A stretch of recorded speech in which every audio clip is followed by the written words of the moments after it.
su'ul khatimah. Kata Nabi, yang pertama yang berpeluang mati su'ul khatimah itu adalah tarkus sholat, orang yang suka meninggalkan sholat. Mari sama-sama kita ajak, kalau masih ada keluarga kita di rumah yang malas menunaikan sholat, sampaikan kepada beliau bahwa orang yang malas menunaikan sholat itu, kata Nabi, berpeluang matinya su'ul khatimah. Karena sholat ini adalah tanda cintanya Allah kepada kita. Saking tidak bolehnya meninggalkan sholat, ada rukhsah, ada keringanan di dalam sholat.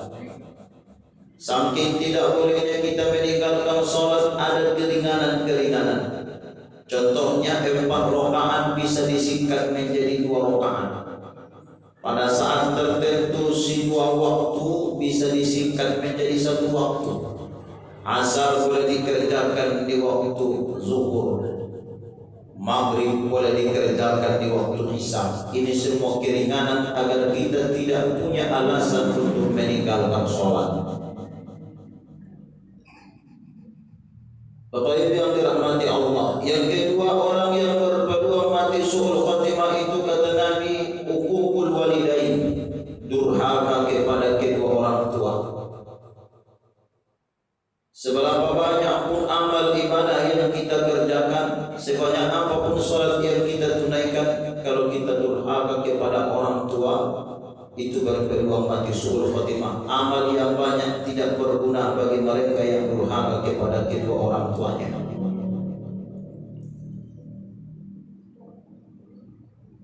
Ciri-ciri hari kiamat itu, kata Nabi, menjelang hari kiamat engkau akan melihat nanti seorang ibu sudah mulai melahirkan tuannya. Menjelang hari kiamat, tanduk hari kiamat ning Nabi, ida habutun kinaina ba'atan, menjelang hari kiamat seorang ibu sudah mulai melahirkan tuannya. Ibu telah melahirkan rajanya. Saat itu hari kiamat sudah dekat. Ada maknanya Bapak Ibu.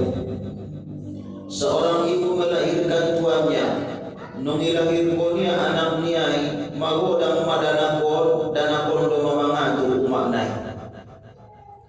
Nung magodang danaki, dia jadikan ibunya sebagai budaknya, dia jadikan ibunya sebagai pembantunya. Itulah menjelang hari kiamat. Malum di dalam nasumonial, mabahkan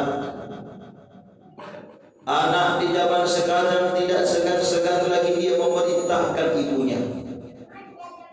Ini adalah hari kiamat. Imam sumakana Bapak Ibu yang dirahmati Allah Subhanahu wa taala, kalau kita ingin berbuat baik, kepada siapa kita pertama berbuat baik? Kata Allah, yas'alunaka madza yunfiqun, qul ma anfaqtum min khairin falil walidain wal aqrabin wal yatama wal masakin. Kalau kau ingin berbuat baik, yang pertama kau berbuat baik falil walidain, kepada orang tua. Itu ayat Quran. Kalau kita ingin berbuat baik, kepada orang tua lah yang pertama. Berapa banyak pun doa yang kita minta kepada Allah, macam-macam doa yang kita munajatkan kepada Allah, kalau tidak ada doa orang tua, tertolak semua doa. Saya bahan panggilan di batu Allah, aku sudah besi doa orang tua tertolak deh. Imam Sumakana bacakan doa Rabbi ghafirli wa li walidayya warhamhuma kama rabbayani shaghira. Bacakan doa setiap mengangkat tangan. Kemudian kata Imam Al-Ghazali, saking pentingnya berbakti kepada kedua orang tua, engkau dalam keadaan sholat datang panggilan orang tua, kamu sholat sunat dipanggil orang tua, batalkan sholat sunat. Dibatalkan supaya sunat dibaik demi menyahut panggilan orang tua. Begitulah pentingnya berbakti kepada kedua orang tua. Di atas dunia ini, kata Allah, tugas kita ada dua. Wa qadha rabbuka alla ta'budu illa iyyahu wa bil walidaini ihsana.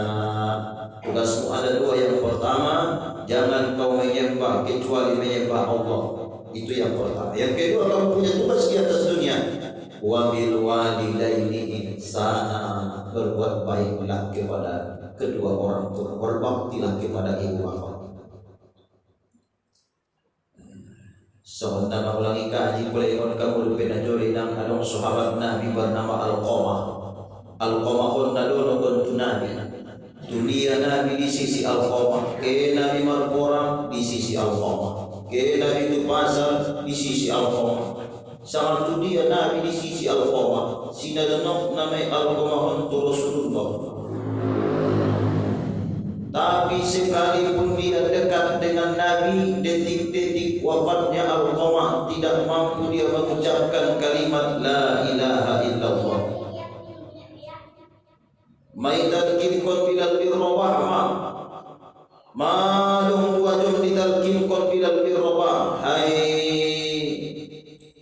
Alqamah, ucap kalimat La ilaha illallah. Kata si Alqamah, La tidak terucap kuliah kalimat ini. Kemudian larilah Bilal bin Rabah menghadap Rasulullah. Ya Rasulullah, sahabatmu Alqamah sedang borok-borok, tidak bisa ditalkinkan ya Rasulullah. Kata Nabi, hayatul ummuka, apakah ibunya masih hidup? Na'am ya Rasulullah, ibunya masih hidup.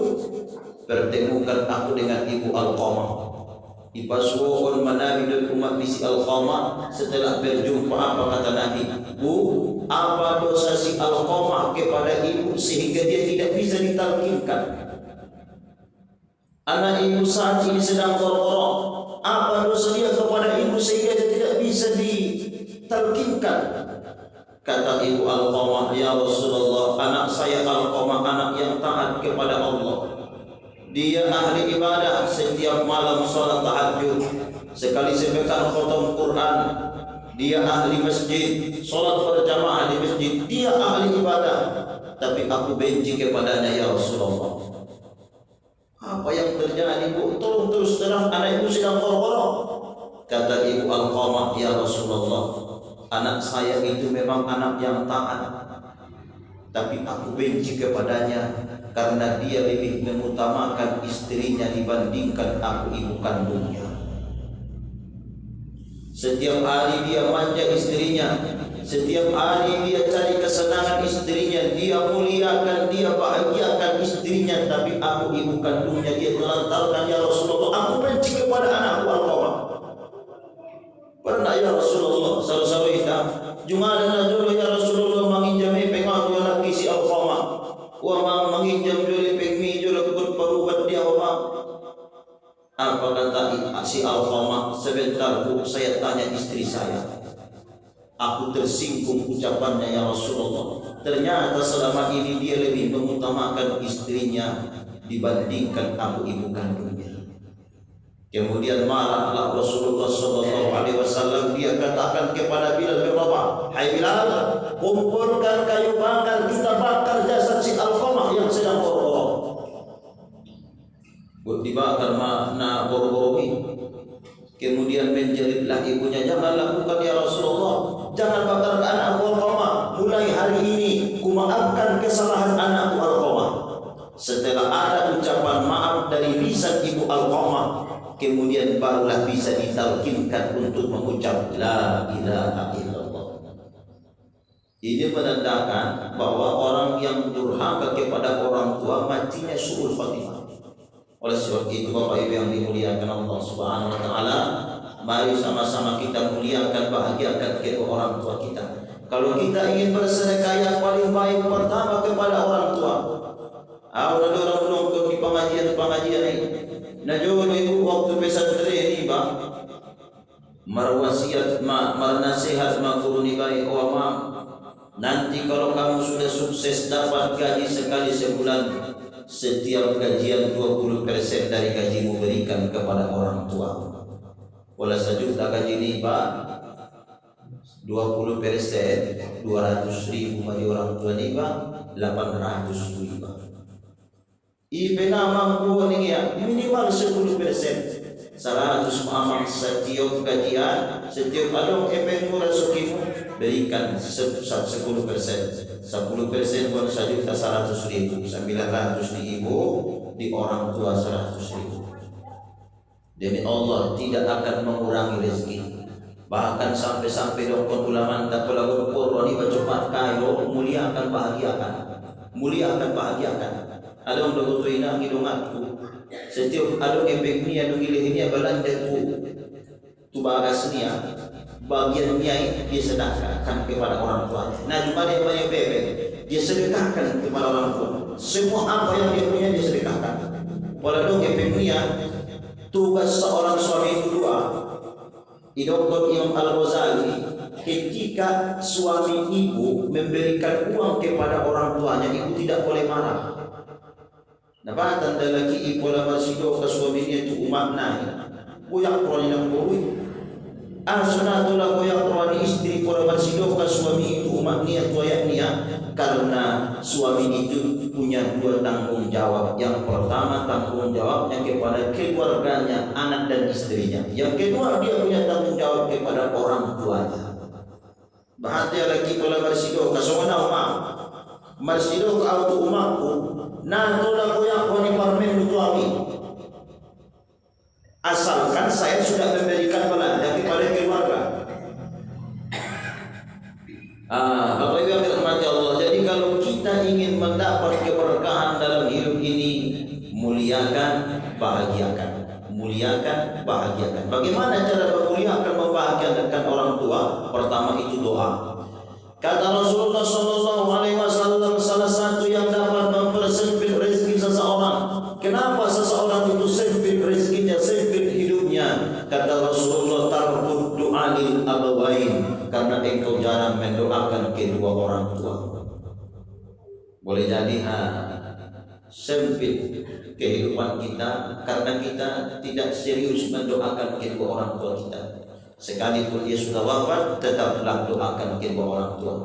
Bapak Ibu yang dirahmati Allah Subhanahu wa taala, ini penting disampaikan karena dewasa ini kita lihat banyak orang yang membuang orang tua. Di zaman sunnah di nabatan kalak napa dulu dia orang tuanya be. Ini sementara lagi kaji enam kebiasaan Jepang itu ketika mereka punya orang tua yang sudah tua renta itu dibuang ke hutan belantara. Kalau ada umat nalina maruru itu 10 tahun nasudong bena lemas na bena payak doma ikamari, orang tua semacam ini dianggap pembawa sial. Kalau ada umat yang dia pangina payak dingin mana lu inang di YouTube, di Google, ada lu HP Android mu inang. HP Android. Deba benang Android pe Android dema. Ligin di HP Android minarun namuda loketik tradisi orang Jepang. Isa je buka dari deminani membuang orang tua ke hutan belantara. Nauzubillah min dzalik. Sada poso-poso binang berniat dia membuang umat niat warangan na balapan puto yang ingin dunia mau pawala umat niat.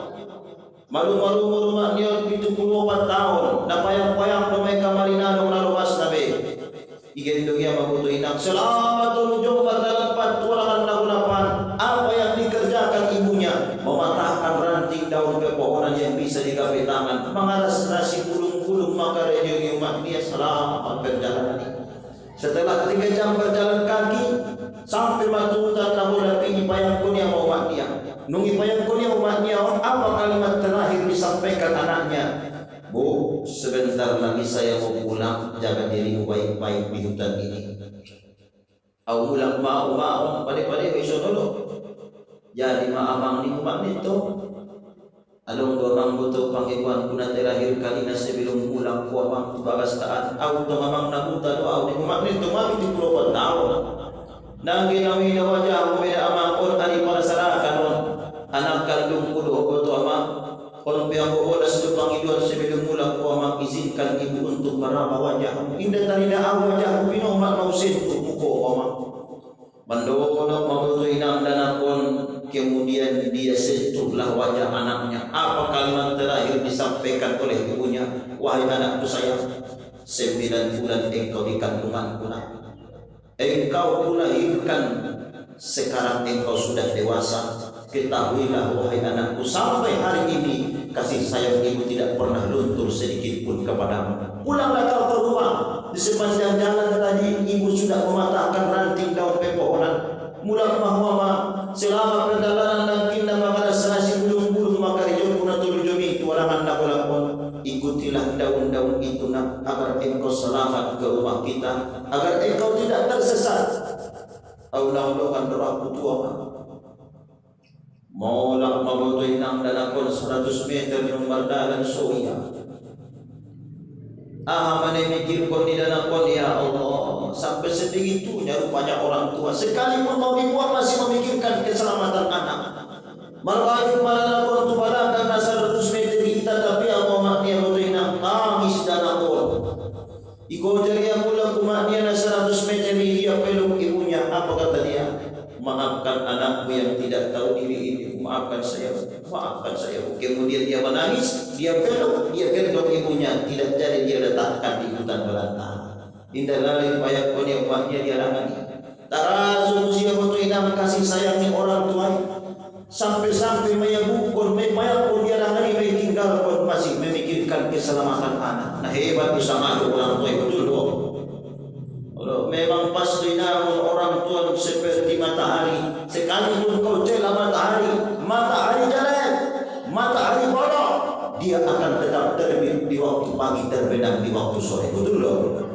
Tak boleh celah coba matahari nak terbit ya. Seperti itulah orang tua. Sekalipun kau celah orang tua, kau hina dia, kau buang dia, pintu maaf tetap dibuka selebar-lebarnya bagi kamu. Subhanallah. Ima subhakana wa qala rabbuka alla ta'budu illa iyyahu wa bil walidaini ihsana. Yang ketiga orang yang